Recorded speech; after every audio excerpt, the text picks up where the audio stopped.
Welcome to r/pro revenge, where OP gets revenge against an entire school.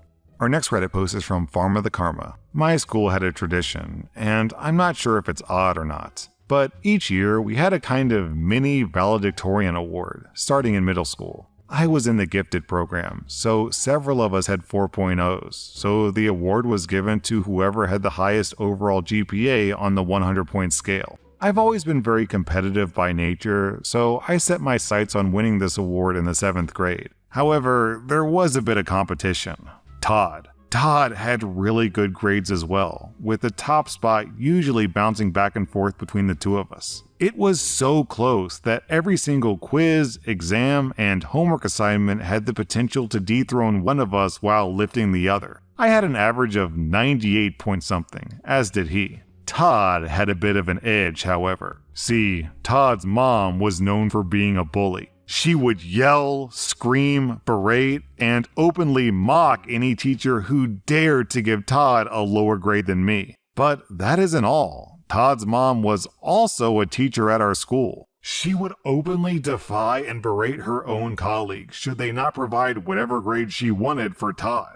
Now, usually the school would avoid giving a child a class with their mother, but sometimes this was unavoidable. Naturally, we ended up in a class with his mother as the teacher. This was a world history class, one which required several papers, tests, etc. By the end of the year, Todd and I had been neck and neck in the class. But I noticed something. I consistently outperformed Todd by several points on any objective learning assessments, fill in the blank, multiple choice, etc. However, somehow Todd consistently outperformed me on written and subjective learning assessments, papers, essays, etc. Being a young and ignorant kid, I just assumed that he was better at writing. That is, until our final assignment rolled around. All of our tests had been taken, all our quizzes and homework assignments graded, all our papers submitted and graded. The semester was functionally complete. I held a fraction of a point over Todd in the class, which put me overall ahead in the valedictorian race. But Mommy Dearest couldn't have that. So with 3 days left of the year, she assigned a last-minute 2-page paper. Short and simple. I submitted mine and received a 95. Fair enough.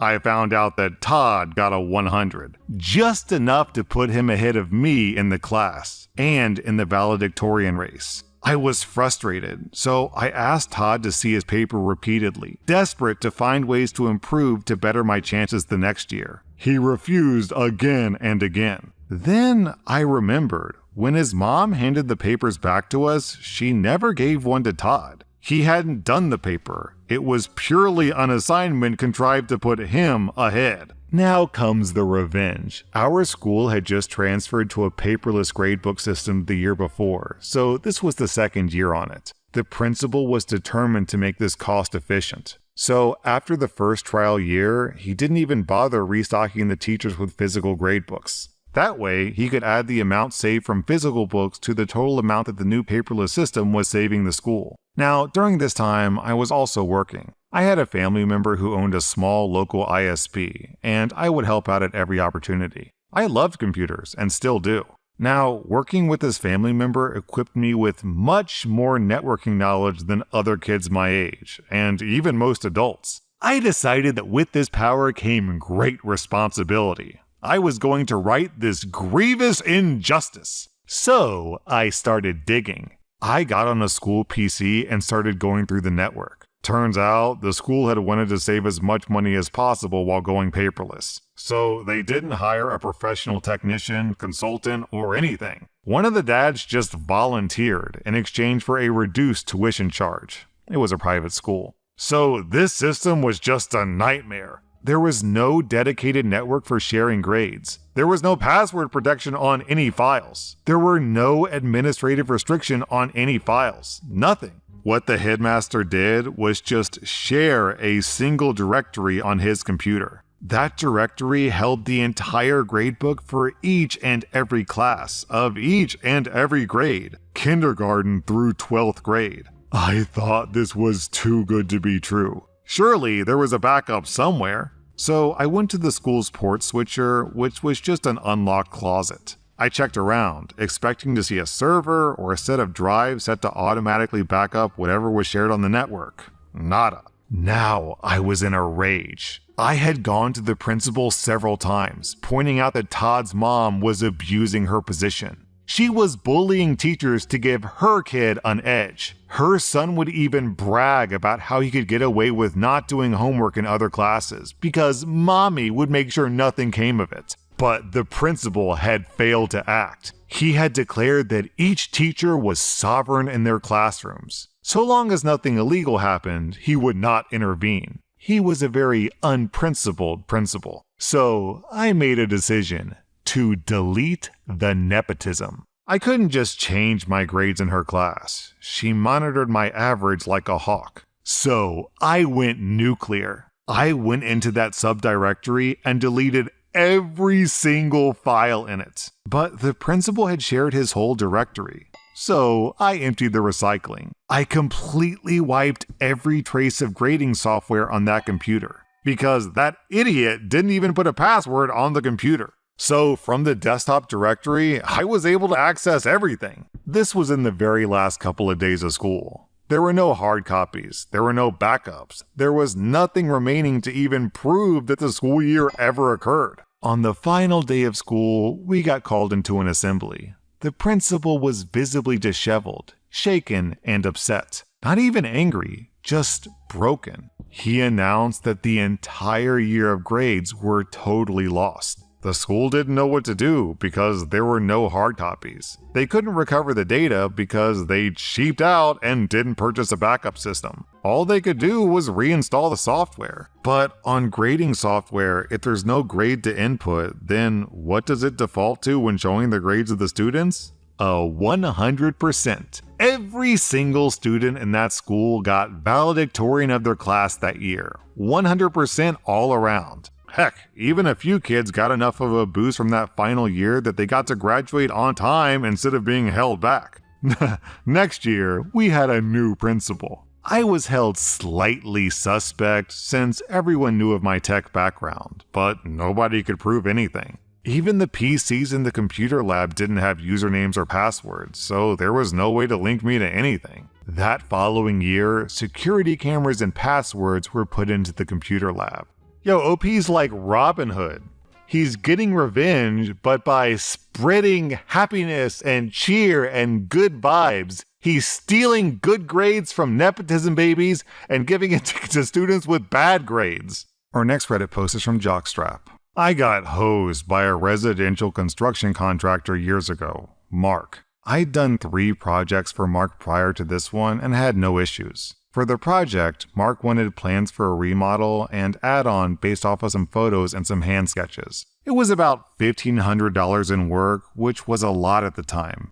I delivered the first draft. Mark was quite happy with the result and would be consulting with the client over revisions or acceptance. He said he would get back to me as soon as he had some news about the project. Typically, I would just run a tab on something like that, as there's no limit on revisions and updates until the project is finalized. Everyone understood that the meter is running when I'm working. In nearly a decade of this line of work, I'd never had any problems with anyone paying. So after delivering the first draft to Mark, I waited on the revisions. It was a pretty decent sized project for me at that time, and I was looking forward to it. I waited and waited and waited.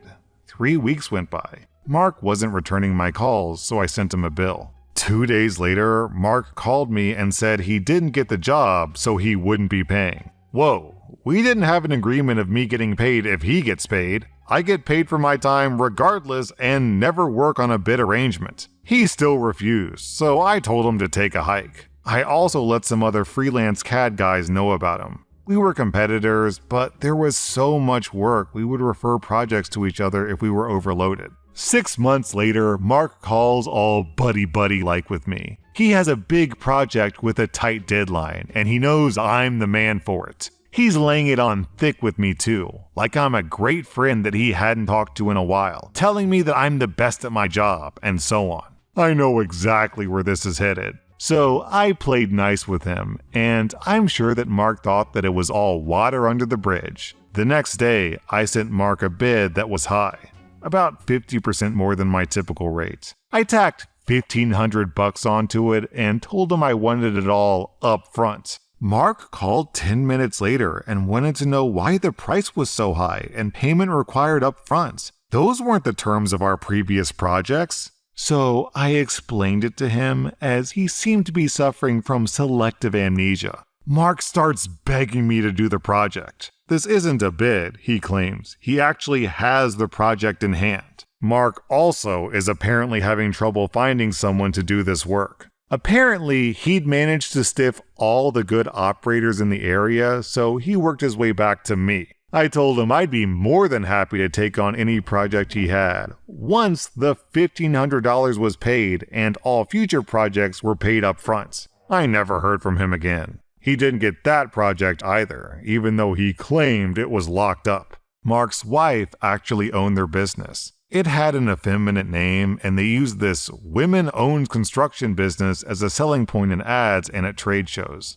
I guess 2/3 of their clients were landed just on that piece of deception. The wife was mainly just the face of the company and a marketing point.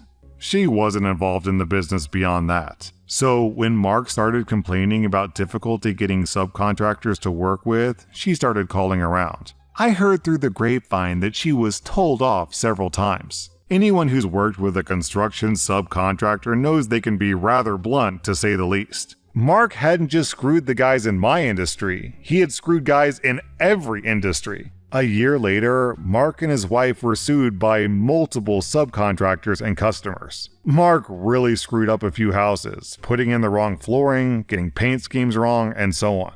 They lost these court cases and tried to get out of it by filing bankruptcy. They got a few dismissed, but not all of them. Last I heard, they got divorced, and he was stuck with a lot of the debt because she was able to prove that she wasn't involved in some of the decisions. But she had some debt too. I like to think that I got that ball rolling when I let some other subcontractors know about their shady practices. Our next Reddit post is from the Red Avatar. This is a very old revenge from when I was a teenager in the 90s. There were only a few PC gamers around at the time, and without internet, it was hard to get a hold of new games. Me and a friend bought games from abroad via airmail because local stores didn't sell many, but these weren't cheap. A new kid joined our class, however, and his uncle had tons and tons of games that we didn't have. We offered to trade games with him and gave him our original copies for him to copy, and in return we got corrupted floppies. Yeah, it was the 90s. They were missing copy protection. And after a few months of this, we received not a single working game, while he had received all of our games. The Settlers, Doom 2, Monkey Island, etc. And some he returned in less than nice condition. We had enough, and we wanted to get revenge, but we didn't know how.